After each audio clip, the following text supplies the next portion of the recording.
Mr. Marston. How are you? Good, Miss McFarland. How are you? I'm well. Would you mind riding with me to Armadillo?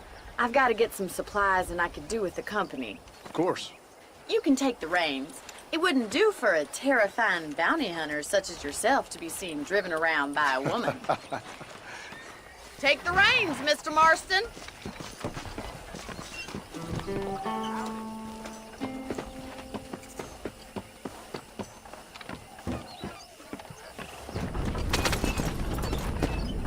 You're looking much better, considering you were almost buzzard food a couple days ago. I have you to thank for that, miss. So do tell me, have you needlessly risked your life since we last spoke? No, miss, I have not. Well, that's a relief. Perhaps there's hope for you yet. I wouldn't bet on it. Oh, there's always hope, Mr. Marston. You can't be a rancher in this kind of country if you don't believe that. An admirable attitude, miss. I suppose so. I can't think of any other way to stay sane, to be frank. What about you? Have you ever given up hope altogether? Hope hasn't really entered into it. It's not really something I think about. A peculiar outlook. I can't really say I understand you. I can't always say I do either. Oh, don't be so deliberately enigmatic. I'm not, miss. Yes, you are. You are being deliberately obscure as a substitute for having a personality. I just know there are two theories to arguing with women, and neither one works. I'm not even going to dignify that gibberish with a response.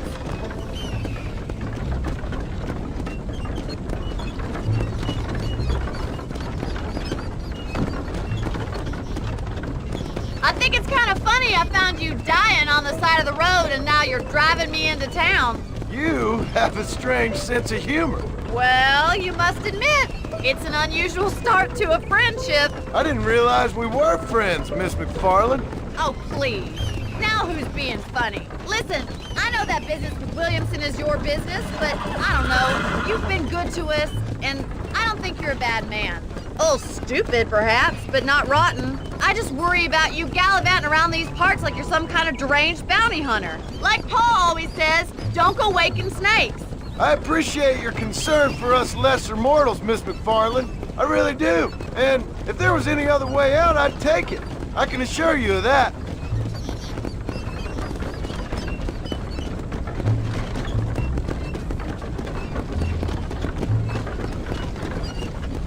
You never did tell me where you live. I have a small holding up in Great Plains. A farmer? Yeah, and I'm the Queen of England. And at what point during your day of hunting down outlaws do you find time to raise chickens? Only been at it 3 years or so. I guess I'm kind of new to it. You're telling me?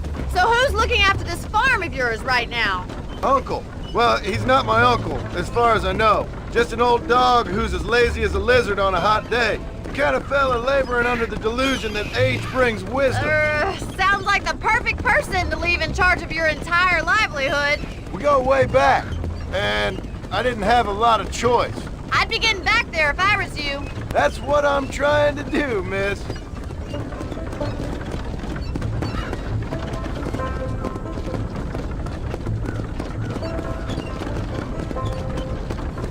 How well do you know New Austin? I don't. We talked about coming down here many times, but never made it. Who's we? Me and the folks I used to work with. Yeah, New Austin. The last real outlaw country, where the old ways still hold true. Do a man wrong, he'll shoot you for it. Do a man right? Well, he still may shoot you for it, but at least you have an idea of what's right and what's wrong there. Dear, oh dear, Mr. Marston. What dreadful novel did you get that romanticized drivel out of? Those days are long gone, if they were ever here at all. According to Paul, those days were just people shooting each other because they lost at cards. We'll be lucky if our ranch survives another 5 years. Businessmen are the new cowboys.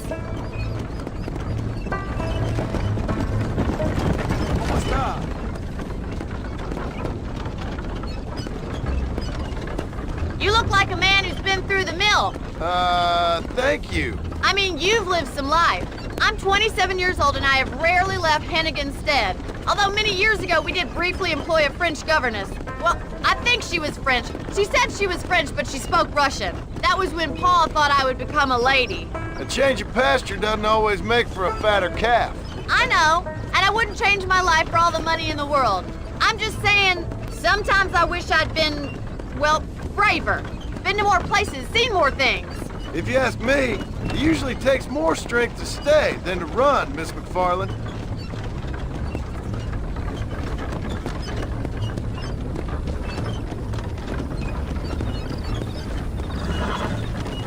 I always enjoy a trip to Armadillo. Sure is a pleasant journey. It used to be such a nice town before that gang started helling around the place, causing all that trouble, shaking down the local merchants, kidnapping, and worse. That's what I heard. It's a terrible shame if you ask me, and there's not a man with the gravel in his gizzard to stand up to them. What about the marshal? Well, he's doing what he can with what he's been given, I suppose.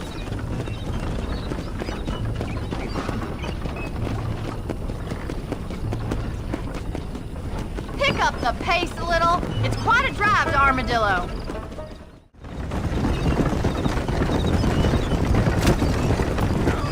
How are you today?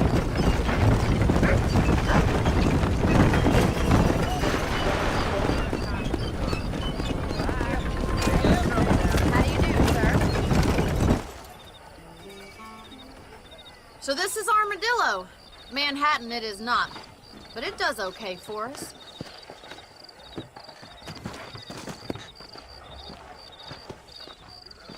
Most important thing for you right now is getting yourself into Dr. Johnson's office to purchase some medicine. The first one's on me. Thank you, miss. I'll pay you back. I'm sure you shall. The doc's a good fellow. He saved your life, so be polite to him. Meet me in front of the general store when you're done.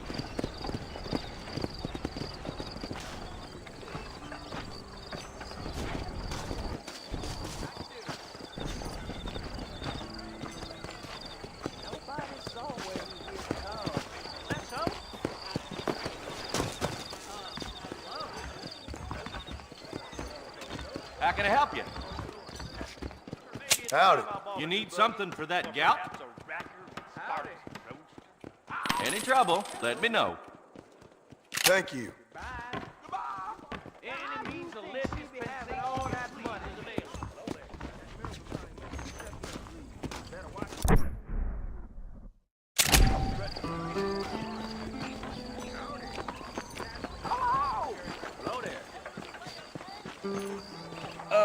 Well, thanks for driving me. It was nice to be able to enjoy the view for once, and a little company never hurts now and again. You're more than welcome, miss. Least I can do. Thank you for the medicine. Why don't you have a look around Armadillo? You can always take a stagecoach back to the ranch later. I might just do that. Travel safely, miss. Try not to get yourself shot. I won't be around to save you this time. We'll meet again.